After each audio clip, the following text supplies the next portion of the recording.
Forex market is the largest financial market on earth.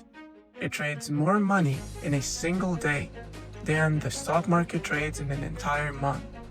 And yet the loudest Forex millionaires you see online rarely made their fortune from trading alone. Here's the uncomfortable truth. The biggest money in Forex was never made by traders, it was made from traders. Once you see how this machine really works, you'll never look at a Forex guru or a broker advertisement the same way again. This is the dark truth behind Forex millionaires.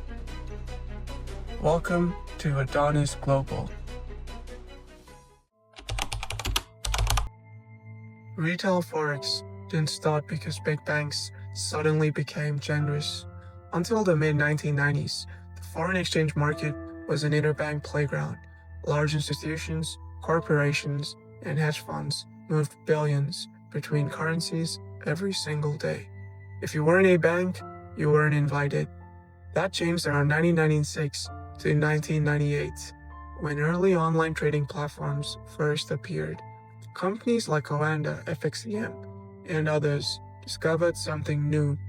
What if you let normal people trade currencies with just a few $100s?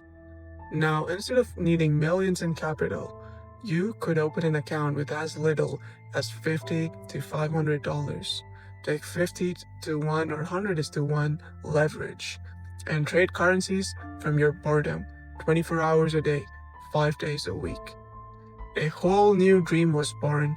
Anyone can now become a trader. Picture this, a 21-year-old in 2002 sitting at a bulky desktop PC in a tiny apartment.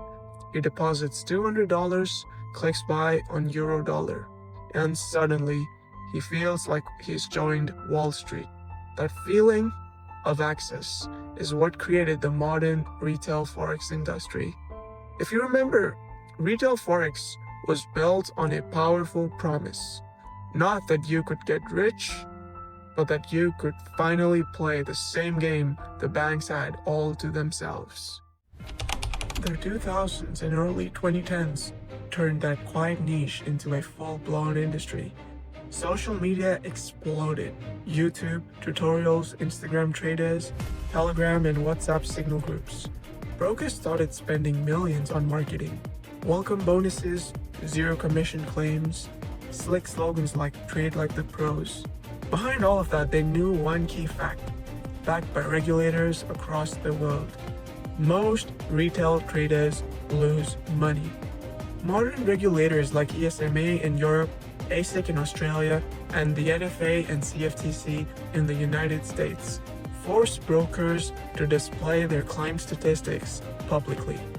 If you scroll to the bottom of almost any European broker's website today, you'll see a line that looks something like this. Between 70 and 80% of retail investors accounts lose money when trading CFDs. Depending on the broker, the number usually sits somewhere between 70 and 89%. So brokers started asking a different question. Why only make money from the spread when we could also make money from client losses? The retail boom wasn't built on trader success. Rather, it was built on the statistical certainty that most people lose, and someone else collects the difference. This is the part almost nobody explains clearly, and it's where most of the money really sits. Broadly speaking, retail brokers use two models, an A-book and a B-book. An A-book broker acts as a middleman. When you place a trade, they route your order out to the wider market, banks, liquidity providers, electronic communication networks. If you win or lose, they mainly earn from spreads, commissions, and a small markup. But a B-book broker is built different. Here, the broker often takes the other side of your trade. If you buy Eurodollar, they effectively sell it to you from their own book. Your loss can become their profit. If a trader loses $500, the broker gains $500 before any hedging. Now pair that with the statistic we just discussed. If 70 to 80% of clients lose, and many of them blow up accounts repeatedly, you can see why B-book and hybrid models became insanely profitable. Brokers don't just randomly gamble against everyone. They use sophisticated risk engines that group traders into profiles, hedge the profitable or dangerous ones externally, and keep losing flow internal. So the most disciplined and successful traders might be A-booked. Everyone else is often internalized on the B-book. Not all brokers are evil, and not all B-booking is abusive. Many firms disclose their model and manage risk ethically, but structurally, whenever your loss is someone else's direct gain, your incentives are no longer aligned. In many retail setups, you're not really trading with the market. You're trading against your broker's balance sheet. Now, add one more layer: market making and liquidity hunting. Retail traders tend to behave in predictable ways. They over-leverage, they place obvious stop losses just below swing lows or above recent highs. They crowd in the same YouTube strategy setups. This creates liquidity pools, clusters of stop orders that sit like targets on the chart. Forex is an over-the-counter market, not a single transparent exchange. Pricing comes from networks of banks, liquidity providers, and market makers. When price spikes down, hits everyone's stop loss, and instantly reverses. It's not always manipulation. Often, it's bigger players filling large orders at the most efficient prices, which just happen to be where retail stops are. Imagine thousands of traders all placing their stop loss at the same round number, like 1.0909 on euro-dollar. Institutional players needing to buy large size see the pool of liquidity. Price dips triggers a wave of stop loss selling, and their big buy orders get filled at a discount. Then price shoots back up, leaving retail staring at the chart in disbelief. The market doesn't hate you, it just doesn't care about you. It cares about liquidity, and retail traders often gather exactly where large players need to execute. Let's be honest about what the average retail trading journey looks like. A typical trader deposits $200 to $500. They watch a few hype videos on flipping accounts. They open positions way too large for their account size. They hold through news events without a plan. They have no written system and no real risk management. Within 3 to 6 months, most blow up their first account. Many redeposit again and again, telling themselves, this time I'll be disciplined after I recover the loss. But across broker disclosures, the pattern is consistent. 70 to 80% of retail accounts lose money. Most and many accounts are wiped out multiple times. The math is unforgiving. If you risk 20 to 50% per trade, a string of just 3 to 5 losses can destroy the account. Even if you get a few lucky wins, one emotional mistake can erase months of progress. And while all of this is happening, spreads, swaps, and sometimes commissions are quietly eating into every trade.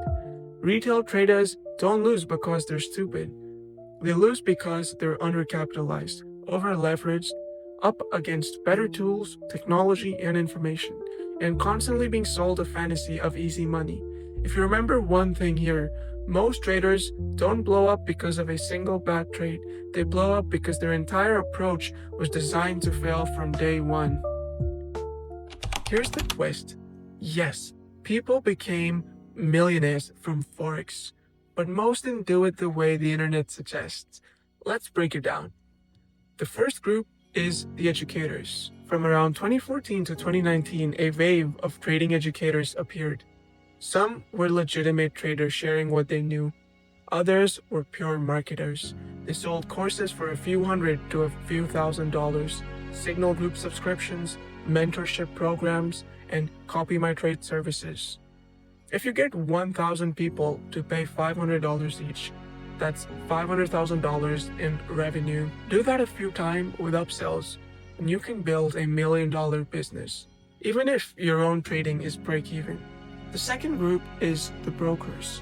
When 70 to 80% of clients lose, and many redeposit over and over, brokers can turn millions of small accounts into steady, scalable profit. They earn from spreads, swaps, and sometimes direct exposure to client losses. Over time, the broker becomes the casino, not the player. The third group is the prop firms. Prop firms let traders pay for challenges to access large funded accounts. But in reality, most of their revenue came not from traders' profits, but from challenge fees, often $100 to $1,000 per attempt. If thousands of people keep failing and rebuying, the firm can earn a lot of money, even if almost nobody ever sees real capital. The real Forex millionaires weren't the guys flipping 100 to 10,000. They were the ones who built the infrastructure around traders, brokers, the educators, and the prop firms. In 2023, reality caught up. The CFTC in the United States filed a case against MyForexFunds, at that time, one of the largest retail prop firms in the world. The allegations included simulated trade fills that didn't always match real market conditions, practices that allegedly made it harder for traders to pass, and a business model heavily dependent on challenge fees rather than real trading profits. Whether every detail was true or not, the signal was clear. Regulators were paying attention. After that, many prop firms shut down, shrank operations, changed jurisdictions, or completely revamped their models. By 2025, the industry still exists, but the easy Wild West days of anyone can get $200,000 to trade for a small fee are mostly over. Not all prop firms are scams. Some offer real capital, transparent rules, and fair conditions. But as a whole, the era of when prop firms could print money from endless failed challenges, largely unchecked, is quickly fading. Whenever an industry makes most of its revenue from failure, it's only a matter of time before someone steps in. Now we come to the biggest structural problem for retail traders. By 2025, it's estimated that over 96% of Forex volume is driven by algorithmic and high-frequency systems. Banks, hedge funds, and trading firms use statistical arbitrage, machine learning, and co-located servers that sit physically next to exchange infrastructure. They don't feel bullish or bearish. They respond to probabilities, order flow, and microstructure in milliseconds.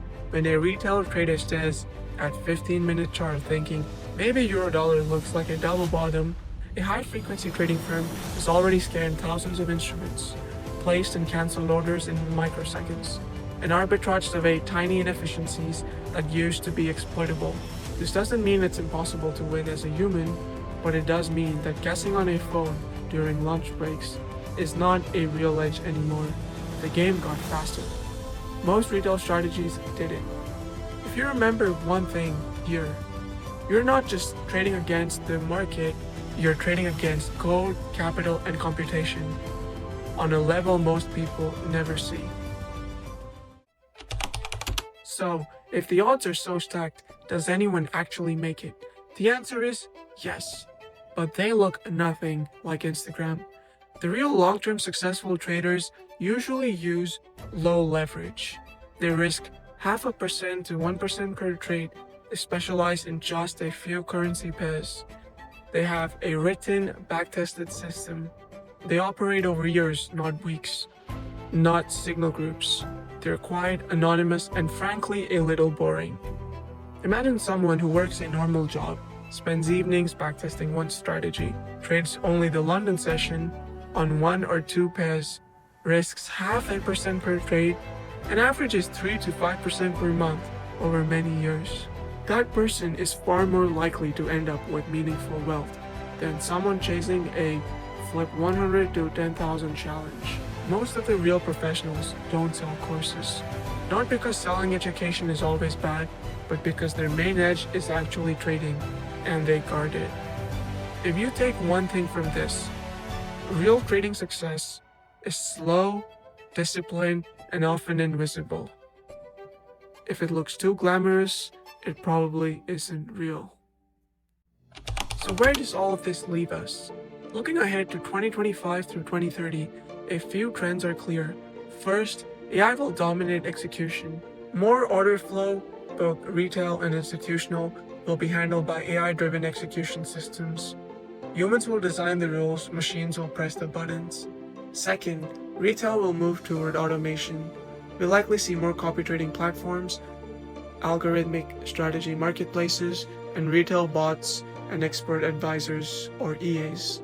Some useful, many overpaid or overhyped. The challenge will be separating signal from noise. Third, regulation will tighten further. Leverage caps, marketing rules, and disclosure standards will keep evolving. Regulators don't like seeing retail traders wiped out at scale. Fourth, Forex will stay massive, but quiet. Currencies will always be the backbone of global trade, but for most people, it will quietly sit in the background. More financial plumbing, less casino. The dream of Forex millionaires isn't dead. It's just not what many people think. It's shifting from emotion and hype to systems, capital, and long-term skill. The edge in the next decade won't come from finding a secret pattern. It will come from understanding the structure of the game you're playing and your place in it. Forex itself is not a scam. It's a marketplace, a brutally efficient one. But around that marketplace, a whole system grew up. Brokers internalizing client losses, educators selling dreams, prop firms monetizing failure, and traders chasing lifestyles that were never real. The ones who truly win are the people who understand how the system is built and choose their role in it consciously. Links and sources are in the description. This is AdonisGlobal. I'll see you in the next one.